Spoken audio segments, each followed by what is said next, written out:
Our journey began in Portland, Oregon. We traveled east to the Columbia River Scenic Gorge to see several spectacular waterfalls. Then we traced backroads and forgotten highways through Eastern Oregon to the John Day Painted Hills, one of the 7 wonders of Oregon.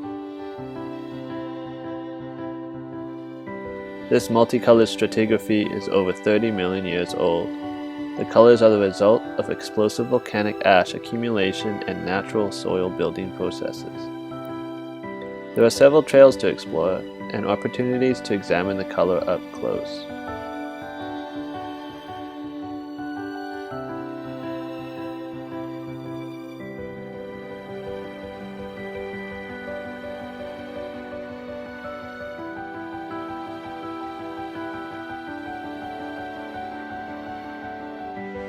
We travel to be free.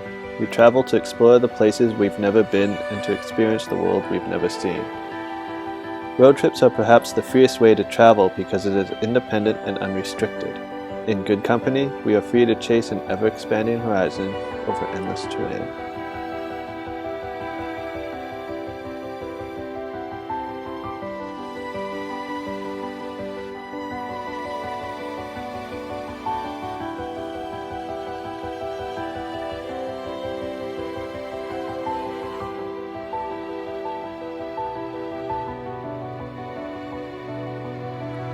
The Perrine Bridge in Twin Falls, Idaho, replaced what was once the highest bridge in the world.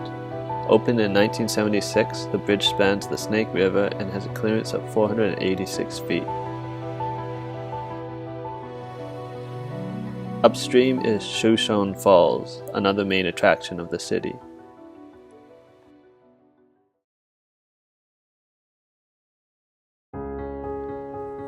To travel is to self-explore. In southern Idaho, lava tubes from dormant volcanoes web across the land. At Mammoth Cave, we grabbed gas lanterns and stepped our way down into the darkness like pioneers. Untouched, this lava tube was an excellent example of the geological process without alteration. The owners also have a museum of taxidermy animals that are both strange and intriguing.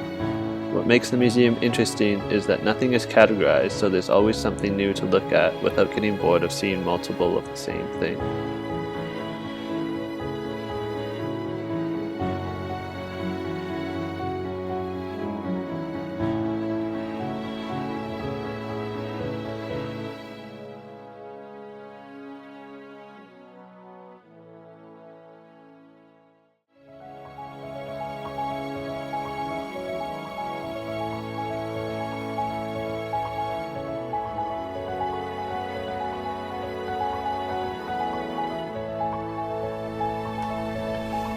Two-headed rabbit. Oh, I found the giraffe.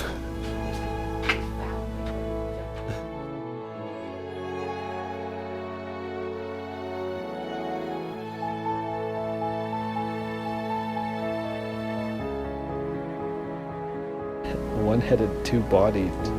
Oh my.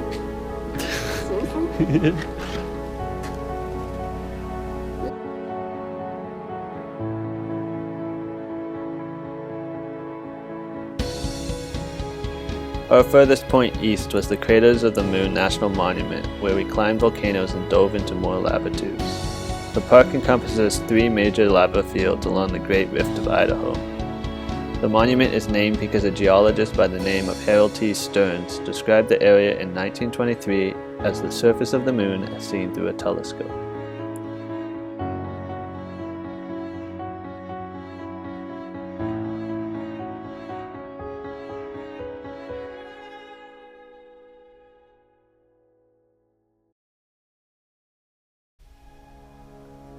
The National Monument covers nearly 2,900 square kilometers, but the visitor section is only about 10 square kilometers and has an 11-kilometer scenic drive. Along the scenic drive is an opportunity to walk on lava flows, climb a cinder cone volcano, step into a splatter cone, and explore lava tubes where the roofs have caved in. Many of these caves require headlamps and to climb over rocks and squeeze into tight spaces.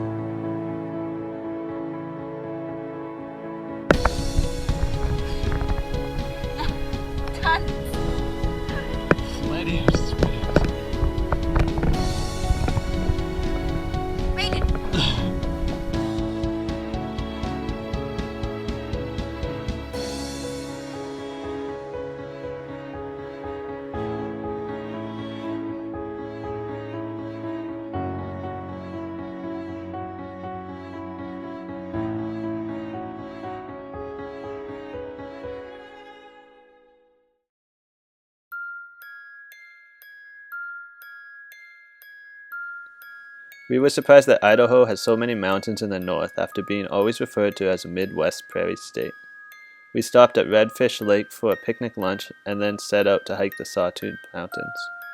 The trail is not long or tough, but nicely scenic, moving from pine trees to Alpine Lake.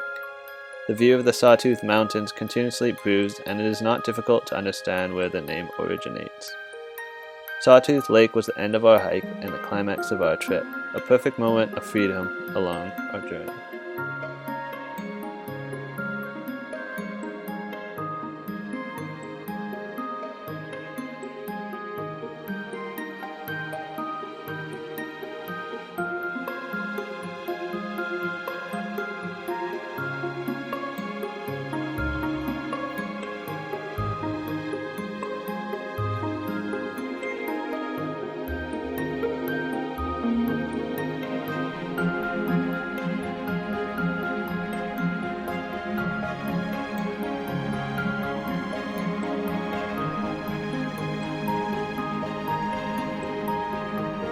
Thanks for watching.